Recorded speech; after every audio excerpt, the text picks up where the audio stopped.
On the next all-new episode of Lazarus. Is this a palace or something? Drive us up to those stairs. Young Master, finally. Good to see you at long last. You're back. Is this place your actual home? Huh? Thank you very much. The exit is that way. Pops, these guys are not chauffeurs. They're my friends. Lazarus. Next Saturday at midnight on Toonami. Next day on Max. This enemy has found a way of sealing away our Bankai. Don't do it. I'm aware of that, but there must be a reckoning. Bankai. On the next all-new episode of Bleach, 1,000-Year Blood War.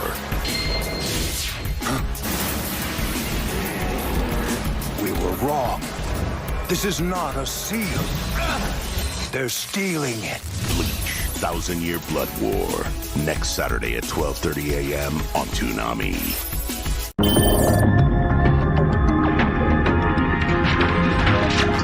Hello, everyone. Welcome to our podcast, Toonami Therapy, on May 29th of 2025. I'm Michael. Hello, I'm Tommy. And we're here to talk about anime we've been watching and other things, and actually really just anime at this point, I think. But unless there is some non-anime things we'll talk about, maybe we will at the end. Maybe we won't. You'll have to listen to the whole podcast to hear. Okay, so in any event, we'll begin with the Toonami series we watched, the series that aired on Toonami, and boy, am I saying a whole lot of redundant things today, it seems. Now see, you'd think after I said that I would then make another redundancy in what I said, but I am not going to fall for that. I am not going to do the obvious joke to follow that up with. Anyway, let's move on to the actual stuff. We got Lazarus, episode 8. So, Chris, I think her name was, she gets captured by this Russian spy team she used to be a member of, and let's see. And of course, the rest of the team has to rescue her. We get a whole lot of stuff about her backstory that I don't really know if it informs her character that much, but then she seems to make it up with one of the other persons on that Russian spy group, and it seems like all great, but then what do you know, that other character gets killed, because thus rendering a whole lot of the episode feeling kind of pointless, and then they all just leave, and yay! Plot over of the episode over, I guess. Yeah, of all the episodes, this was the worst of Lazarus thus far. Complete waste of time. First of all, we've never had these characters developed enough that we would actually care about any of them. That's one of the big problems, is that there's 5 people. I can only think of 3 of them off the top of my head. 2 of them I can't even, I don't even know anything about them. But I can think of Chris, I can think of the computer girl, and I can think of the Spike Spiegel knockoff. And those are the only ones I can think of. And even those haven't been developed very well. So I don't really care about this Chris getting captured and tortured and all this stuff. And then it all gets, and then everyone's like, we got to save them. Like, well, what about your whole plan for saving the whole world? Isn't the whole world a little more important than one person? But anyway, we have the Lazarus thing, or not the Lazarus, the Skinner thing put on hold so we can have this episode where, of course, they rescue her, and of course, those who were threatening her lose, and one of them gets killed, and at least one of them, and that's pretty much it. So yeah, it just felt like we wasted an episode here. And it's not like we even got to know more about her character. All we got to know is that she can be beaten up a lot and uh, not get killed, basically. So, yeah. Yeah. By the way, if I don't know if anyone can hear it, but if you can hear that vacuum in the background, well, it's not doing it now, but that's what that noise was. If you could hear it from my end, so yeah, I don't think we really got much out of this. It's not just them. It seems everyone doesn't really care about the whole, massive deaths that are going to happen. Now, it would be one thing if we established that a lot of people just thought, okay, this is just a prank. It's not real or anything, but we just don't. But that's not really established. And honestly, at this point saying I think it was an error to set up such a important deadline and all that stuff. It's like complaining about the amount of padding in One Piece. It's just a part of the show and you just got to deal with it, but it still continues being a problem where due to these giant stakes, it just brings up all these, well, why are we bothering with this stuff? But yeah, on the other hand, the rest, setting that aside, it's just some stuff about characters that I didn't really find that interesting. It's like, okay, so we get her back story, but I don't know. I don't feel like this really helps me know that much about her backstory when I didn't really care that much about her. I mean, the characters that I probably have the highest attachment to are, and I can never remember people's names, so let me look it up. Axel, as you say, the Spike Spiegel knockoff. And what was her name? Elena, the hacker girl. Those are the two that I have the most interest in. Even if Elena's backstory, when you think about the episode about her backstory, I've seen some people say it doesn't really make that much sense. So she was brought up in this sort of religious cult, and then she escaped, and then she apparently in a matter of just a few years, despite the fact she had no knowledge of technology before, became this super amazing great hacker somehow. So that didn't really make that much sense. But whatever, I kind of liked her character at least. She at least had some fun stuff with her. But for the most part, yeah, it's just not really caring that much about the characters. And this maybe being an attempt to fix it, but not really doing much for me. So yeah, that's the unfortunate thing. Just the stuff we've said before, but still, there's some decent action and stuff. It's just that kind of seems to be all the show has to a certain extent. So, yeah, well, we still got some more episodes. Let's see if it can turn around in the end. It's still, for my complaints, I don't think this is a terrible show or anything. I just think it's pretty underwhelming is all. No, I do. I think it's terrible. So, oh, okay. But yeah, I've gotten used to being disappointed by these Adult Swim originals and stuff, and plus I'm kind of surprised that they actually do the whole opening theme song whenever they're so well known to cut that they actually show this entire theme song of this show, which could be used to squeeze another 2 Burger King commercials in. So unfortunately we don't get more of those. Okay. All right, moving on. Bleach 1,000-Year Blood War, Episode 2.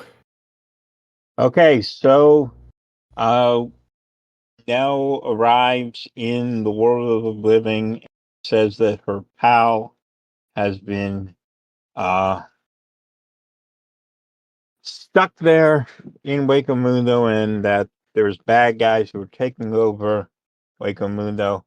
I'm not sure if we're supposed to know that they're Quincy's yet, but that's who they are, the bad guys, and they are taking over Waco Mundo. And then they have a whole bunch of people there that they're ready to kill, and this one really ruthless bad guy is killing a bunch of them. And then he comes up to a couple of them who are, one of them is one of my favorite characters. Um, this goes back before this podcast ever existed, or even the podcast before this podcast. Um, with Lolia Verne was one of my favorite characters, and she and Manoli Malia attack back and kind of get one-shotted because we have to show how powerful this guy is.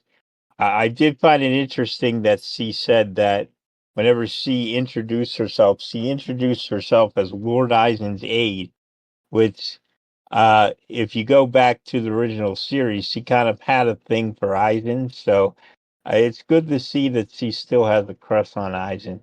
Um, then Ichigo shows up, and uh, and the others do too, but they really don't do anything.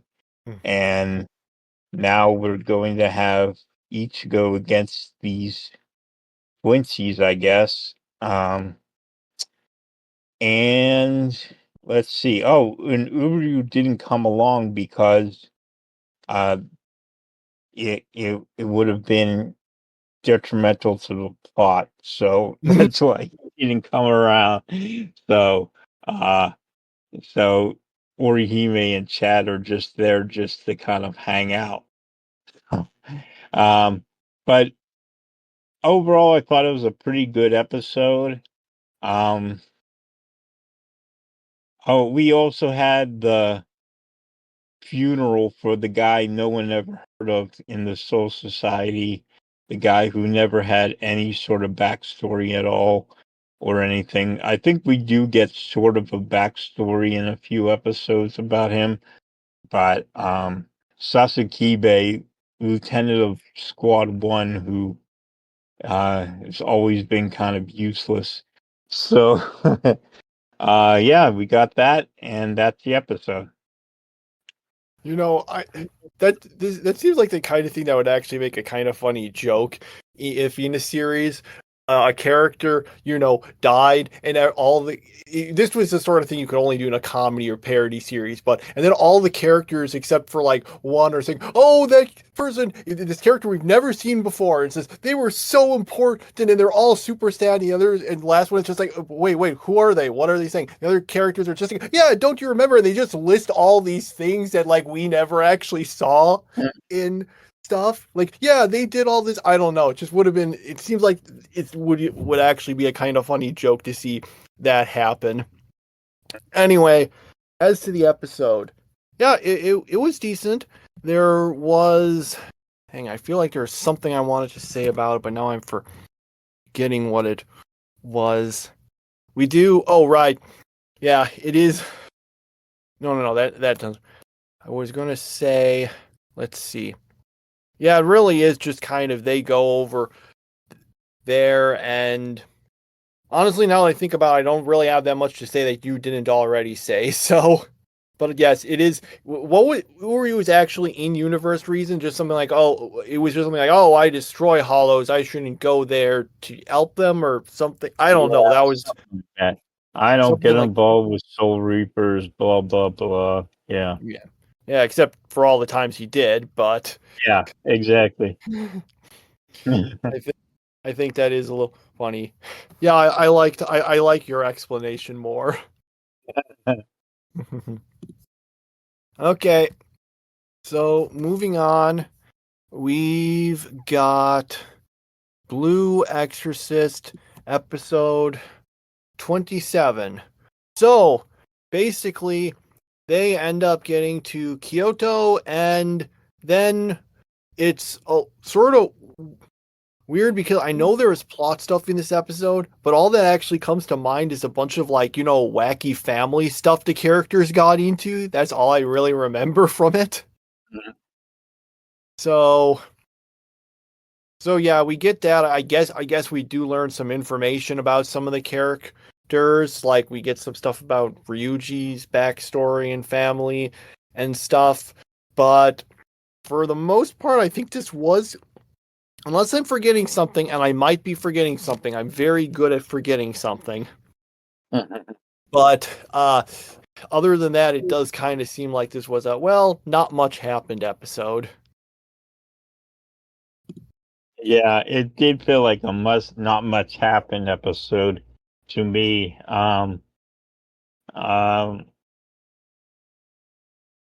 Yeah, can't really think of any really important things that came out of this. Oops, what just happened there? Anything happen? Okay. Yeah, I'm just okay. Yeah.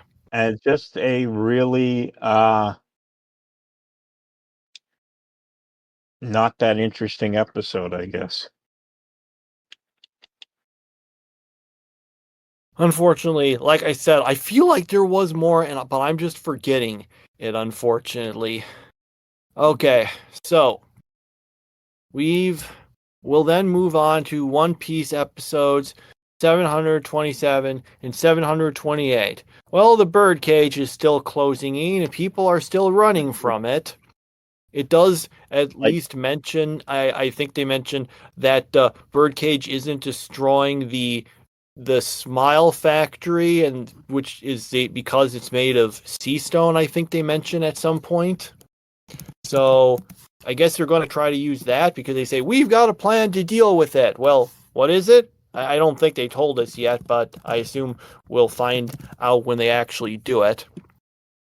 So, in case you don't know, sea stone is basically this special material that that negates devil fruit abilities. It's why if someone's got it's how you use them to, like, it's why actually, yeah, they used it in this episode, those like handcuffs that I think they put on, you can put them on a devil fruit user and then they won't be able to use their powers, so that sort of thing.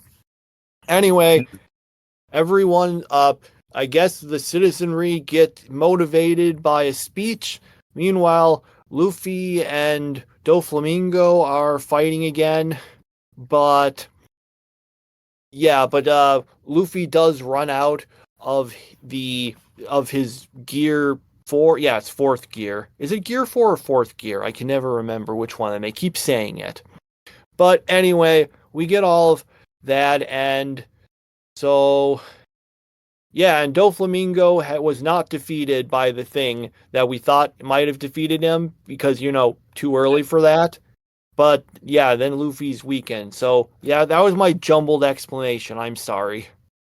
Bouncing up and down too. What? Luffy's bouncing up and down. Yeah, there was a bunch of that. Yeah, Luffy, for some reason, he's just bouncing up and down, and they even ask him, "Why are you doing that?" And we don't get an answer. And really, the second episode of this was just kind of everyone's reaction shots to everything, and like really, like almost everything happened in the first episode. And the second episode was just kind of people running and screaming and reacting and stuff, and everyone thinking, "Did we get him? Did we get him? Did we kill Flamingo?" And then everyone's like, "No, we didn't." and this now it is so ridiculous to have this idea that no one is getting killed as a result of this. Like, there would have to be about 100 or less people in all of Dressrosa for no one to get killed by this birdcage. Because you have buildings falling over and stuff. And then the question is, how do they have so many buildings if they don't have all that many people? Why would they have so many buildings? So, yeah, a lot of this stuff doesn't make any sense, even for One Piece standards, and that's saying a lot. But, yeah, just a really bizarre sequence of events, and I assume Doflamingo will resume his fight against Luffy momentarily, I hope, because I don't want this to be dragged out any much longer than it has been, but I'm sure it will. Yeah, I don't know. Have they actually said no one's died? I don't know if they've actually said that, but maybe people are just very good at reading. Okay. So moving on to yeah, we're done with the Toonami stuff. And now Yu Yu Hakusho episode 56. All right. So Kurama's fighting Karasu, but then Karasu decides, oh, well, I'm going to get serious because I lost my mask. And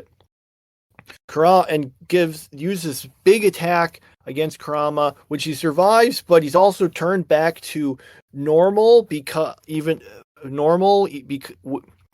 the effect wore off, but it did so earlier than he thought. Anyway, Kurama decides, well, okay, I'm going to make the big sacrifice by using my life force to launch this attack to beat him, which works, but he manages to survive because it turns out, the reason it lasted less time is because I've been absorbing my former power into my current body, and therefore I had power left over after all that, so I get to survive. And yep, so our heroes managed to win the first match, it seems, and yep, that's the end of that.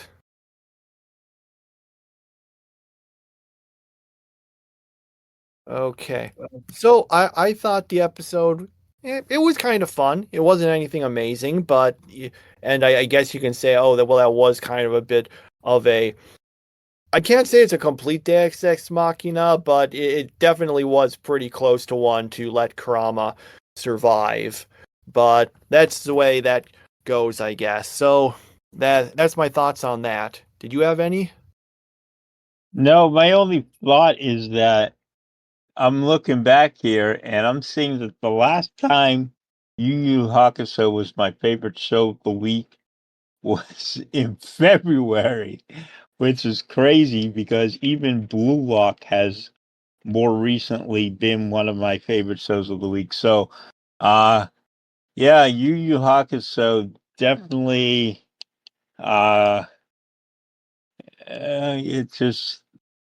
it just become mediocre in my mind. I mean, I I, I don't really care much about the other two besides Kurabara and Yusuke. So whenever they battle, I'm just kind of like, well, who cares? Because I really don't know them anyway. So, yeah. So a lot of this battle, I was just left kind of bored. So, yeah, and all that screaming and stuff by the guy Karamba, I think his name was. Yeah, just a lot of screaming. Okay. All right. So after that, we'll move on to once again our little sort of tournament thing of watching a bunch of the new series this season of anime and putting them against each other and narrowing them down. So Yeah, it's May Madness, but it's the final week of May. right. We'll just keep calling it after that once it comes June. Yeah. Like I remember what did it say? What did it say? The fifth book in the Hitchhiker's Guide to the Galaxy series, Mostly Harmless. It said underneath the title the fifth book in the increasingly badly named Hitchhiker's trilogy. So that was funny. Actually, that was probably the funniest thing about the book. It wasn't really that great, honestly. So the earlier Hitchhiker's books were pretty funny, and the later ones not so much. But that's another matter. So for these ones, we've got Kowloon Generic Romance, The Brilliant Heroes, Healers, how many times am I going to say hero instead of healer? The Brilliant Healers, New Life in the Shadows, My Hero Academia Vigilantes, and the Unaware Atelier Meister. All right, so we'll start with the first of the match, which is the rank 3 Kowloon Generic Romance, rank 14 the Brilliant Healers New Life in the Shadows. All right, the quick plots. Number 3 Kowloon Generic Romance. Well, it's a generic romance in Kowloon. Okay, I'll actually talk about the actual plot. But it is in some sort of apparently futuristic version of Kowloon, which, in case you don't know, was a sort of walled city in part of China, although they stopped with that, and this is apparently some recreation of it in possibly the future. It seems to be that way. So basically, it's about these two people who work together and apparently are presumably going to have some kind of romance, except then in the end, we find out that apparently the girl who has no memory whatsoever of this was actually previously engaged to the guy, and there's a picture of her, which she doesn't know anything about, but other people do, so I guess that's the hook for the series. What the heck is going on with all that? So, the Brilliant Healer's New Life in the Shadows is about so the first half of the episode is mostly, a bunch of these other characters kind of having some shenanigans in regards to getting food, and the other half is about presumably the actual healer, Xenos, who ends up basically getting and freeing this slave from this guy. And those were our shows, basically. I don't know if I explained them that well, but okay. So, shall we go into our which one we think was better then? Yeah, what are we saying for each one? Oh yeah, that's a good point. I'd say healer, but I think I might mess that up and say hero if that was my choice. So yeah, let's just go with healer. Let's say romance or healer. Okay. 1, 2, 3. Romance. Yeah. So, did we get that on time, by the way? I didn't actually hear what you said. I said romance. Okay. I said romance. Okay, I didn't hear. I don't know if there's an internet hiccup or something. I just heard nothing, and I was thinking, what? And then I heard you start to say, so did we get it at the same time? So I don't know because I didn't hear it. Yeah. This was my favorite thing of the week.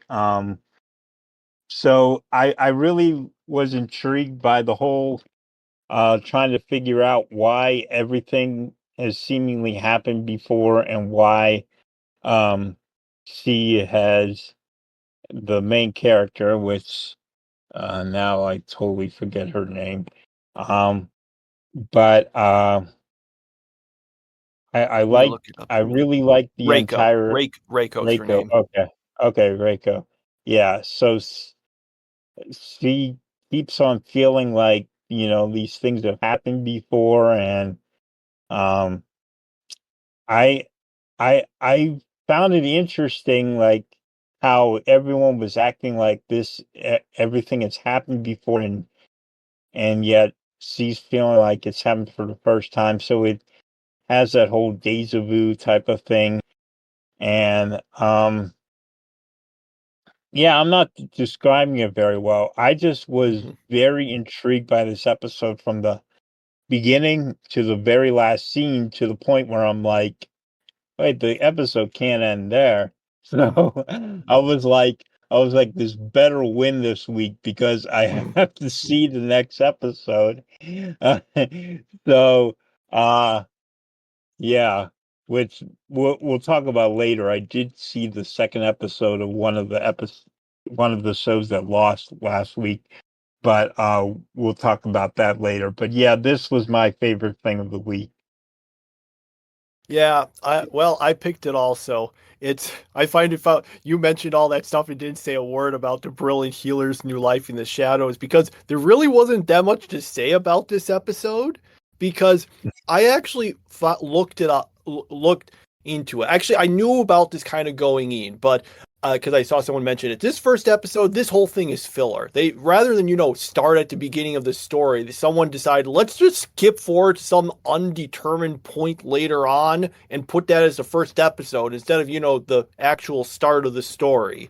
And I'm thinking, why did you? It would be like what? Remember that? I can't remember exactly what it's about, but I remember there was a one episode of The Eminence in Shadow, I think season 2, where there was that was like just total filler. I think it was the one where the girls like go to some water park or something for that. It would be like if you just took that and made that the first episode of that series, where you have no context for any of these characters, which is just the case here. I don't know. Because of that, I was actually curious, and because I was pretty sure we weren't going to be continuing with it, I actually did look at the second episode just to see, and that's actually that's the actual start of the story. And actually, it still would have lost to Kowloon generic romance, but it was still an improvement. It's just really weird. I'm thinking, why did you do this? Did you want to get all the waifus on screen? You get most of them in the second episode anyway. Yeah, I thought it was like it really felt like a knockoff of The Eminence in Shadow, and it really like the more I think about it, I'm like, wow, this really is a real of it. I didn't realize that was all filler. I was thinking that was something important, but yeah. Yeah, you would think with me that I'd go for a show with a whole bunch of pretty girls, but not this time. And uh I'm rooting for Kowloon. So yeah, I really didn't have that much to say about the thing other than that the main character seems overpowered, kind of like Sid is in The Eminence in Shadow. So yeah, just I don't really have anything on that. Yeah, it did seem kind of it did seem kind of in some ways a weaker version of Eminence in Shadow. There's obviously a lot of differences still, but I guess you can even say, well, the Eminence in Shadow had a kind of wonky first episode also, because while it wasn't filler, it was the stuff about Sid's life before he got isekai. That whole stuff was like I mentioned back when we watched it. That was something that we didn't get into like a flashback in like the 4th book or something when it became relevant. And so it felt kind of a little weird. But even there, that one still, it set stuff up. It involved actual canon, and it gave us some information about where it was going to go at the end. So yeah, this is again like it's a bit of a weird choice to put the first episode this way, but compared once again, it just does a worse job than that. They really should have just skipped this and had the first episode be the second episode be the first episode. It was just very weird that they did it like that. Yeah, but on the whole, there wasn't too much else to really say about it. Indeed. So yeah, okay. So all right, so we got the Kowloon generic romance as the winner of this one, and I don't think there's anything else I had to say there. So we'll move on then to the other one, where we've got My Hero Academia Vigilantes seeded 6 versus the Unaware Atelier Meister seeded 11. All right, so My Hero Academia Vigilantes helpfully tells us at the start that this takes place before the original series. So basically, it's about this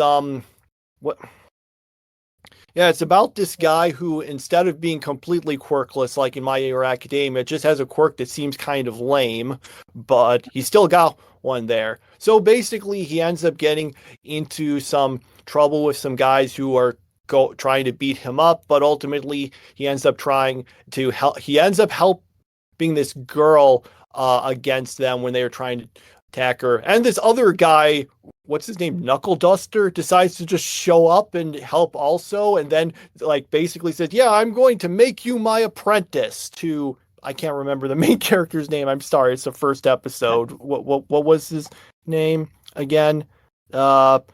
Yeah, Koichi Haimawari. Yeah, Wari Koichi. That's it. And yeah, and he's so yeah, that's it. Also, Eraserhead from the original series shows up at the end.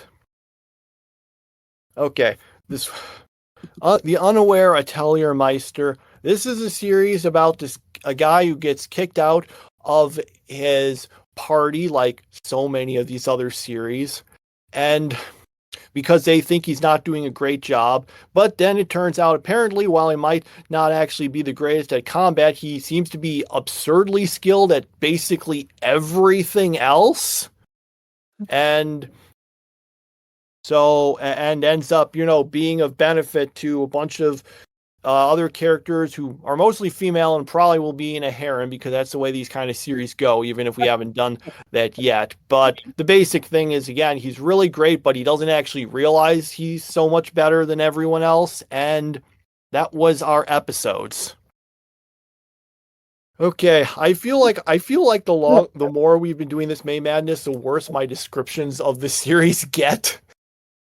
I think it's just that it becomes more and more obvious which one we're gonna pick before we do the picking. I think it's like, okay, we already know how this one's going down. Yeah. Well, okay. Okay, so I guess we'll just get into that then. We'll just say hero or Meister.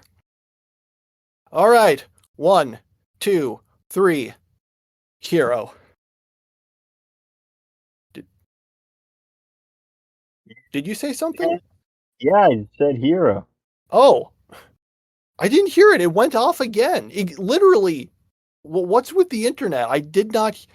Both times you went quiet there. That's so weird. I have no idea what's going on there. I didn't hear it. This is being recorded by that like Craigbot thing. So I'm going to listen to that and see if it got you, to see if maybe it's a problem on my end. But okay, maybe we'll have to reconsider. Really maybe we'll have to reconsider this, saying at the same time if it just somehow goofs up and I don't even hear what you said. Yeah. All right, so yeah, we got My Hero Academia Vigilantes. It's pretty simple.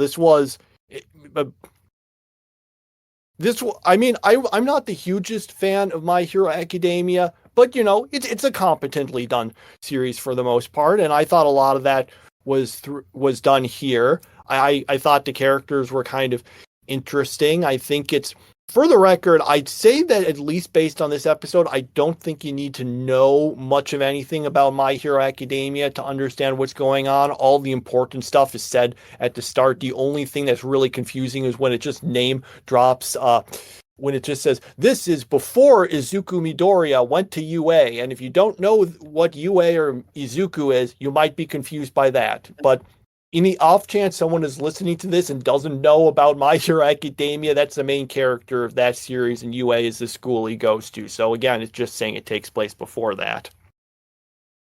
And yeah. I kind of like the characters here. Unaware Atelier Meister is just kind of another, the character's overpowered and he doesn't know it, which has been done in several series, and another one of the, you get kicked out of the party by people who think you're not pulling your weight, but you're actually really great. If I actually, based on these sort of series, if there was someone who seemed kind of weak in my party, I actually think I would kick them out, then come back to them a week later and say, all right, so you've probably gotten some crazy power up in the meantime. Want to join the party again?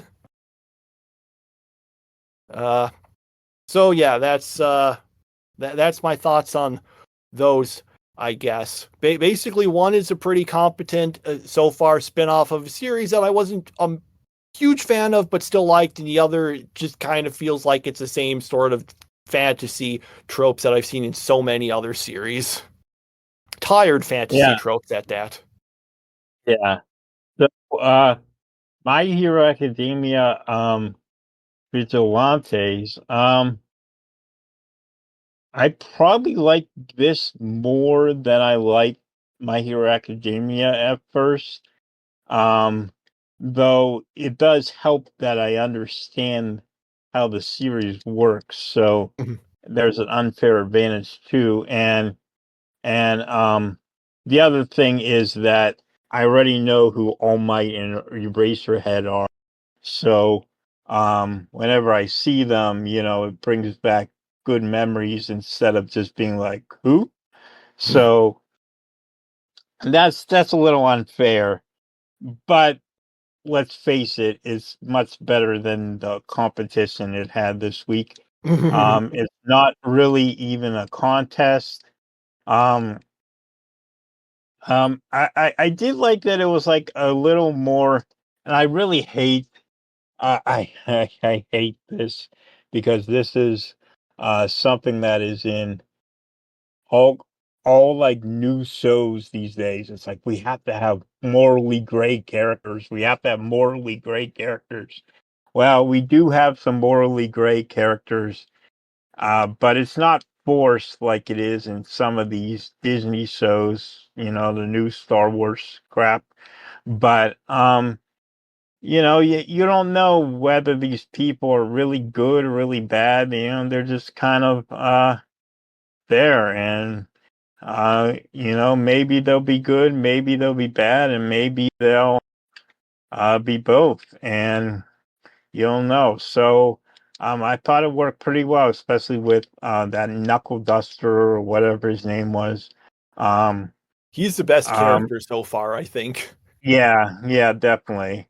Yeah, like the pop star character remind me a lot of Liliana from ReZero. Just she performs and somehow that helps people. I don't know how it helps people, but it does. So, It's also not subtitled. yeah, that's the other thing. It's like she's singing, we have no idea what she's singing. So, um, and which it's annoying because they were even able to have Haruhi Suzumiya sing in English, yet these newer shows can't dub songs anymore. So yeah. So I'm not sure what to think about her character. I mean, she's kind of cute, but uh she doesn't seem all that useful. So we'll have to see if she gets some sort of use. And yeah, oh, and the other show. There was another show, and uh, yeah, it just had such a uninteresting plot. Like that, there's just not much interesting about. Okay, here's a guy who's actually strong at building walls and building log cabins. Like, what kind of job is like that? That's just not something that is a really interesting um ability for a main character of an anime, and I guess he's going to use this to get with all these different girls. Maybe, I don't know. Yeah, I really don't have much else to say about that one. Yeah, I guess I will say, in a bit of fairness, like I said, it's a lot of tired fantasy tropes, especially fantasy anime tropes. There have been so many of these, like ones where they got kicked out of, some party, except they're actually really good and stuff. And oh, by the way, we didn't get to that. It's not revealed until the second episode, but the Brilliant Healer's New Life in the Shadows. Yeah, it's another one of those series. That's how it starts out. He gets kicked out of his party. So that's another one. There's so many of these. It's a subgenre at this point.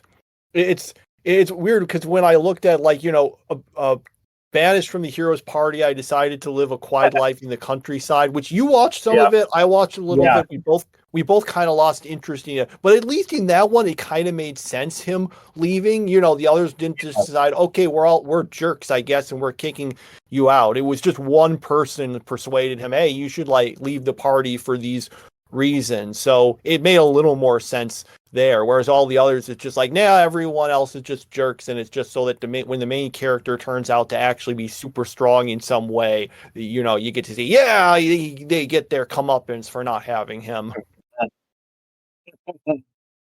But Yeah, that was the series I was thinking of.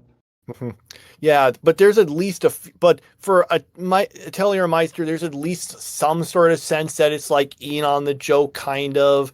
At least them kicking him out made a little more sense. Although because for some reason it says there's only 4 people in a party. Why is this the case? I don't know. They don't explain it, but still, yeah, it's. Basically, it's a bunch of tired tropes that are done slightly more competently than usual. But that's not enough to beat the series that was much more interesting. So, yeah. All right.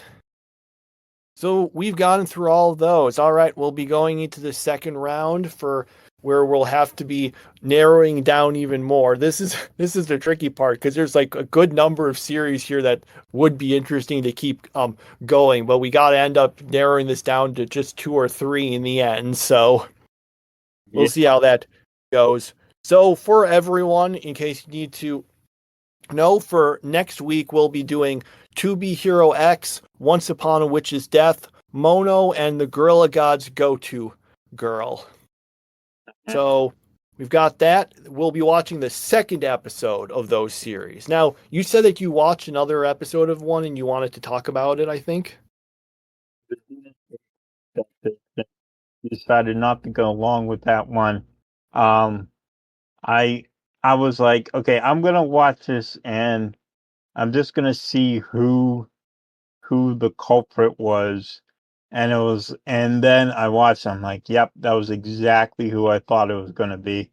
And then I kind of lost interest and didn't pay attention much during the second half of the episode. So kind of glad we didn't go with that one because it got me interested in the second episode, but then whenever the second episode came and it was like, okay, this is the most predictable it could have possibly been. And it was just like, I was like, yeah, I shouldn't have fallen for that. So kind of glad we didn't go along with that one. Yeah. So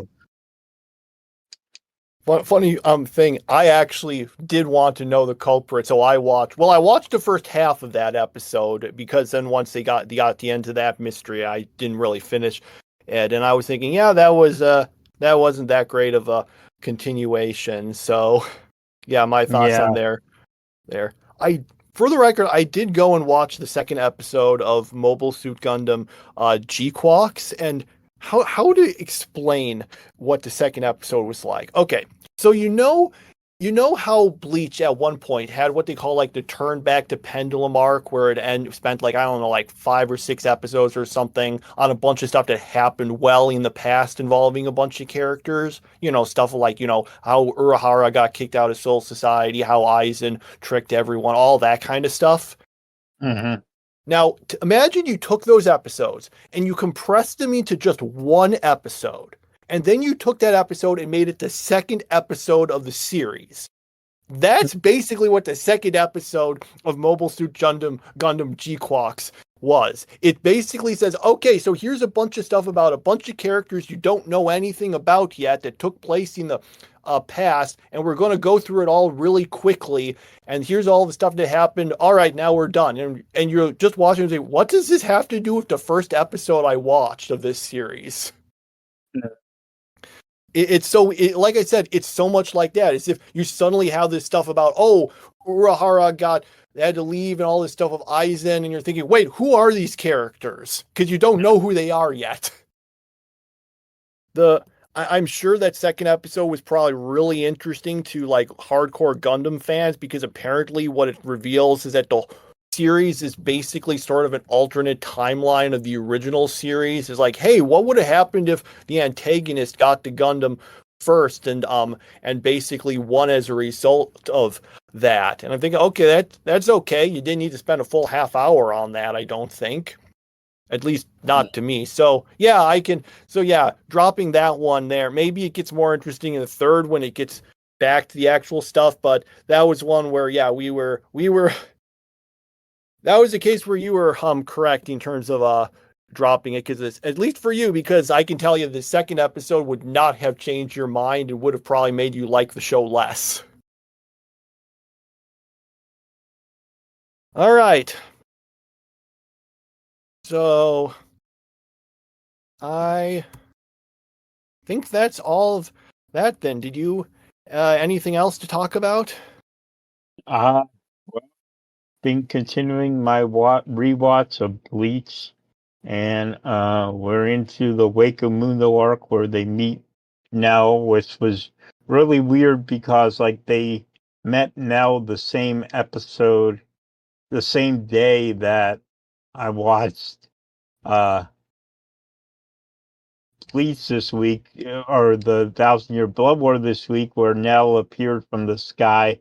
So that was a weird coincidence, and yeah. So it's okay. It's not bad. It's not great. It's just kind of going along at this point in the Wake of Mundo arc, where they're just having all these like sand monsters and all these different things, and then they meet a random Soul Reaper who's just been hanging out there for hundreds of years, and he's kind of like, "Hey, so have I been doing a good job of getting rid of the hollows?" And they're like, "Nope." and and yeah, so that's where I am with that. So we aren't at Las Noches yet. We're still off in the desert somewhere, and that's where I'm at.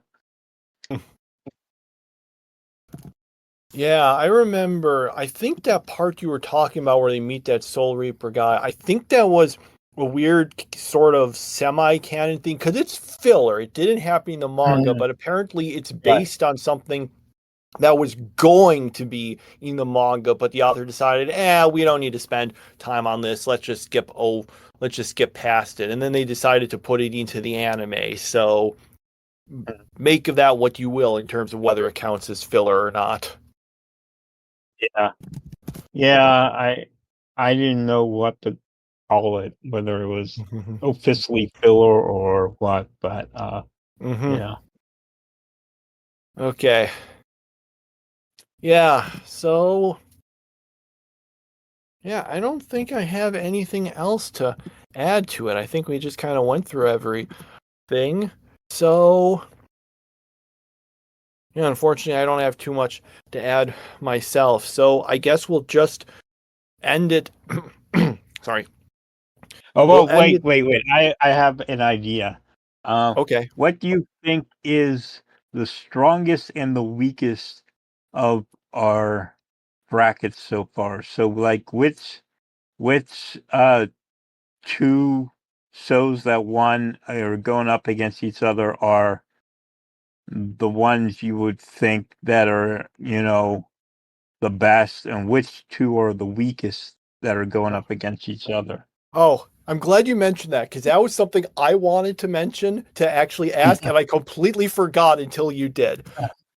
And that also reminds me, I completely forgot to actually say what our favorite we were supposed to say what our favorite Toonami and non-Toonami series for this week were, so we should probably say that. We Okay. got last week, I'm but going to make a note of this just to remember, let's see. Remember to say. Okay, I wrote it down in my document of notes to make sure we don't forget again next week. So, okay. before, do you want to do that first, or do you want to do the overall best Yeah, and worst one we'll get first? that. Yeah, we'll get that over with. My favorite Toonami was Bleach, of course. My favorite non-Toonami was Kowloon Generic Romance, and my best girl of the week is Loli Avern. Okay. My favorite Toonami series was Bleach also. I have a feeling it's just going to be winning a whole lot of these. And my favorite of the non-Toonami series would have been My Hero Academia Vigilantes. All right. now we move on to, of these 16, what did we think the best and the worst were? Do you want to go first, or do you want me to say it? Yeah. So looking at this bracket here, I think the strongest region so far has been the one we were just in tonight. I'm going to have a hard time deciding between the winner of these two, between My Hero Academia and Kowloon Generic Romance. At least the other two shows were a little better than some of the worst ones in some of the other regions. So I think this one tonight was definitely the strongest region. The weakest region, well, it's probably the one that we the most, which was the Mobile Suit and Gorilla God and Mono Teogonia, where we couldn't come to a agreement on anything. And I think the reason for that was because it just all was so mediocre. And I don't know, the left half of this bracket looks a lot weaker than the right half. So we'll see if how this turns out. But yeah, that's how I think. Oh, you were talking quadrants? I thought we were talking our favorite show and least favorite show of the singular shows. What was it? Was that what we were doing? I thought that's what we were doing. I'm sorry. That I was doing the quadrant. If you want me to do it by that sort of quadrant of and unfortunately I know the listener can't look at what we're looking, but basically just think of it as the groups of episodes we did. You know, the ones we did, the series we did in this episode and in the previous 3 episodes. Each of those are sort of quadrants. For me, I think the strongest one was actually, I think you got a point. The ones on the right were this week's and last week's did seem on the whole stronger on the whole, but of the quadrants, I think I would say I think the best one was last week, actually. Yeah. Oh, you want to do favorite show overall and least favorite overall? Yeah. Yeah. So probably for me, it would have to be very slightly over Witch Watch. I would go with Kowloon Generic Romance, and worst show has to be the number 16 seed, the beginning after the end, because I literally cannot remember anything about it. I don't even know what it was about. I don't remember it. I don't even remember watching it. So, it was the Isekai series about the guy who was the king in the sort of futuristic world, and then he died and got reborn as a child in the fantasy world.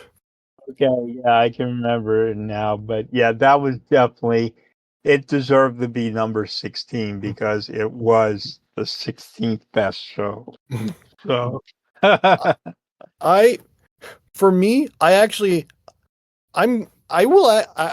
different ones. I think the worst series, well, the first episode, because we're just talking first episodes here. The worst one was The Brilliant Healer's New Life in the Shadows. The second half was a little better, but the first half was so boring with just all these characters that we know nothing about, just talking about things, and it did not work at all for me. The beginning after the end at least sort of had more of a plot and got me a little more interested in things.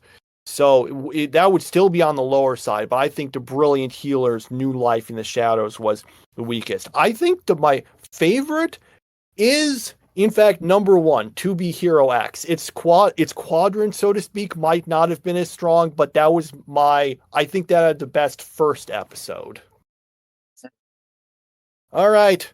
Well, we've that'll be one of the series we'll be watching next week. So we'll see how it ends up going. So yeah, we've got, again, for anyone who is actually watching all these series along with us, the second episodes we'll be watching will be To Be Hero X, Once Upon a Witch's Death, Mono, and the Gorilla God's go-to girl.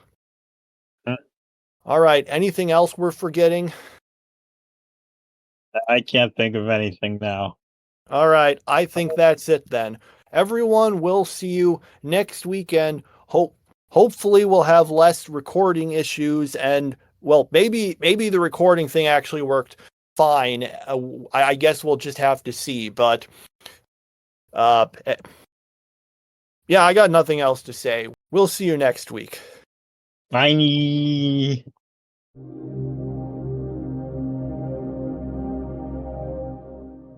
the best! Everyone loves a hero. You girls sure are brave. But what do you need to be a hero? I can't be a hero if I'm a big, good-smelling foot. You need the desire to help others. I'm a nice person.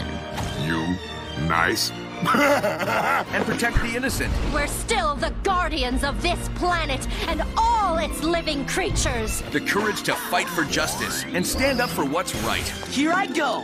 Here I go. And if you want to be a superhero, cool superpowers wouldn't hurt. Hero time. It can take a lot to be a hero. I did it. But what do you need to get in on Cartoon Network's Super Summer? Yourself, just as you are.